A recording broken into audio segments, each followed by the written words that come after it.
Hello friends, this is Dr. Vishal Kumar and today I am going to discuss about case taking.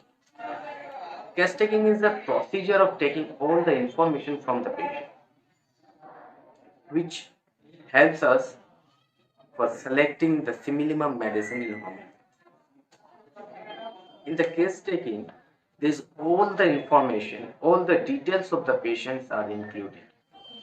Not only about his ailment but also about the patient also in say, like what is the mentality of the patient, what is the behavior, what is the character, what is the physical appearance of the patient, gesture, all the things are included in the case taking.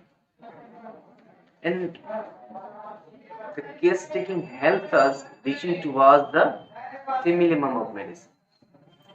Lots of homeopathic stalwarts used to say that if you have a proper and perfect case taking, it means to say that you have finished, you have completed your case at least 80 to 90%.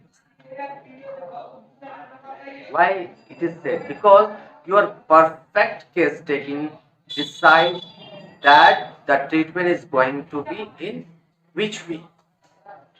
The consequences is dependent on the case taking.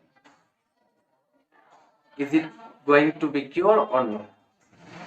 If your case taking is in a proper way. So case taking is a very important aspect in the treatment of homeopathy.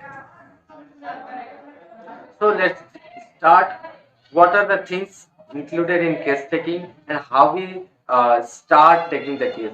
There's lots of things. Lots of homeopaths used to say when patient comes to in your clinic and enter into your chamber and case taking starts. Lots of things are there. But in a proper thing, you can say by asking name, by taking the name and address, gender, occupation, all this basic information. These are the things when the case taking starts, and then you ask their complaints, modality, all the things are there. So I will describe all the things in detail, like when a patient comes to your clinic, sit in front of you and you just ask what is your name. He said his name. You ask about his occupation, age, gender, and you put all the details there. If the patient is female, then and she looks like she's married, then definitely ask her how many children she had. Is she pregnant or not?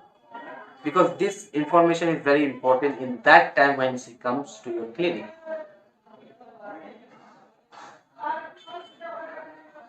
How many deliveries she took in the hospital or in his home, because mostly in the hospital the deliveries are performed by the C-sections or cesarean section.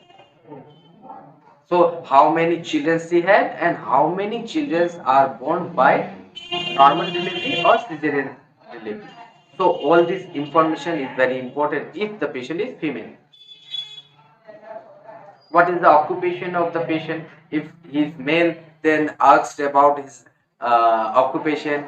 Does he has a desk job or physical job or any kind of mental job?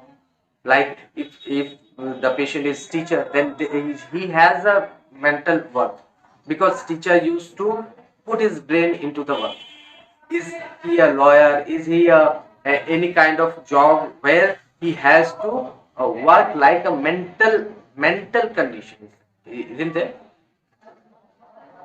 If there is a patient who comes to you and he said that I have worked like a physical, like I'm a farmer, then there is a physical work he has. So, so there is more and more possibility of the ailment caused by physical disturbance. But if the patient is has a occupation of mental work, then there is more and more possibility about the ailment caused by mental pressure or mental disturbance. So these all occupation is very, very important.